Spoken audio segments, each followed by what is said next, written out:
So this is a little bit better view of the basement and why it looks so funny. So this whole side, like everything behind this wall is my garage. So that's why this is all just a big hallway that leads into this other room here. So that's why it's shaped so funny. People wanted to know a little bit more about the arcades and about the LEDs, so I'm going to take this opportunity to give you a quick look around. These arcades were mostly, they're called Astro Cities by Sega. They were mostly used in like the mid-90s. I mean, they're still used today, but the technology on them is just a little old. So they use this old connector called a JAMA harness. I don't remember exactly what that stands for. It's like Japanese amusement something. Anyway, so this connects to the circuit board here. So this is a CPS 3 system, a Capcom System 3. So this can play Street Fighter Third Strike, and that's how these old arcades used to be. Is it just like you put in a game and that's your one game, and then if you need a different game, you shut it off, you yank the harness out, and you put a new circuit board in. So that's how they run. You can see this one has a stereo amplifier, which is the one on the bottom, and then the power supply is this one on the top. So this one's a little messy. This one I bought from a guy that says he restores them. He did not do a very good job, so I'll redo it one of these days. And then the other two here I still need to restore. But I've taken them all apart and cleaned them, and you can see that on my YouTube channel. I do have some videos of me restoring one of the Astro Cities, and then also just like putting it together in some instructional videos for people.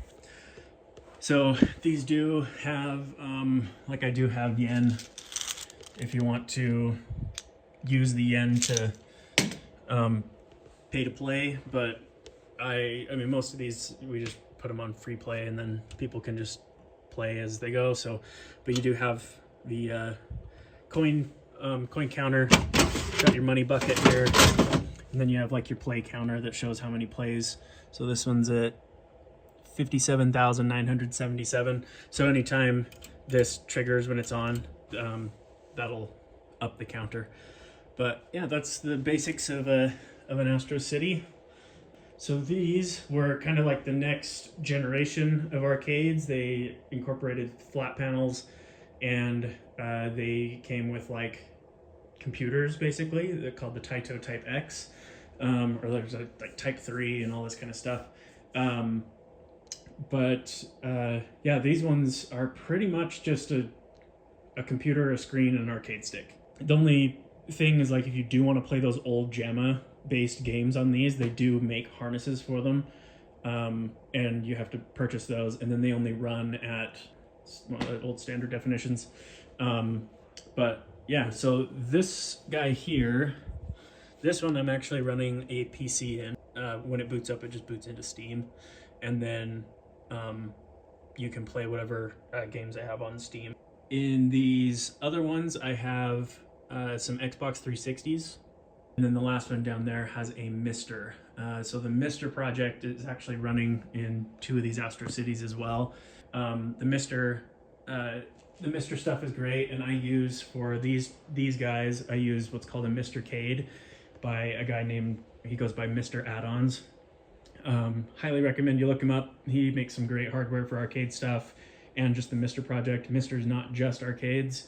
It works for pretty much anything retro. So upstairs, looking at the Astro I have up here, just to give you an idea of like what the boards usually look like. This is a cave board. Daniel asked if how often I play these and if I actually use them.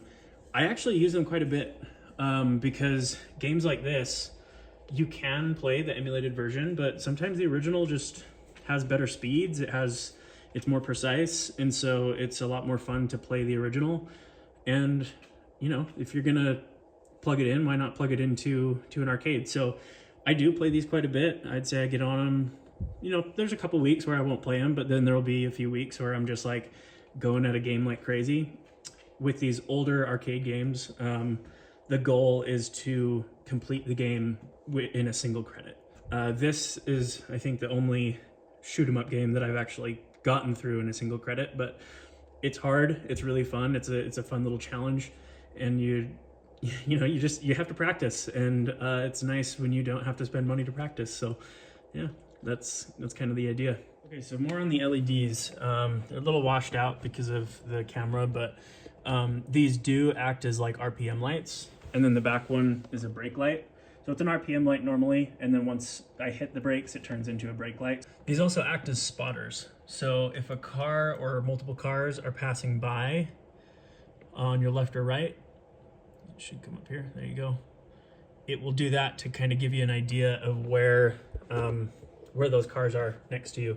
I had that idea because I know iRacing doesn't have a radar, and it's not 100% needed, but I just wanted to challenge myself with doing it, so I did it, and I'm really happy with how it turned out. So I think I've posted that code in the Discord, but if you can't find it and you need it, anyone can let me know and I can get it for you. And then as far as these connectors go, so like I said, the connectors are these amp up connectors, which are they are literally the same thing that these Astros used in the 90s. And since I had so many of them on hand, I just decided to use those. So each of these pieces is individual.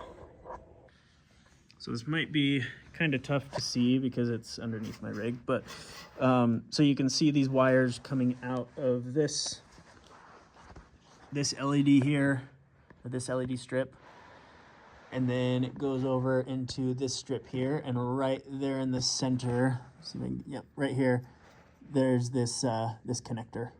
So that connector is what links these two together. So I deliberately did male and female connectors on the same side. So if I wanted to, I could expand this setup, I mean, for as long as you can safely do so. And I think right now I'm basically at the maximum of what's safe as far as generated heat and the thickness of the wires and stuff like that. But yeah, like the idea was I wanted to make it expandable. If I want to add more or remove it, then I can do it really easily. And then these channels, these are just like, I think I got them on either Amazon or AliExpress.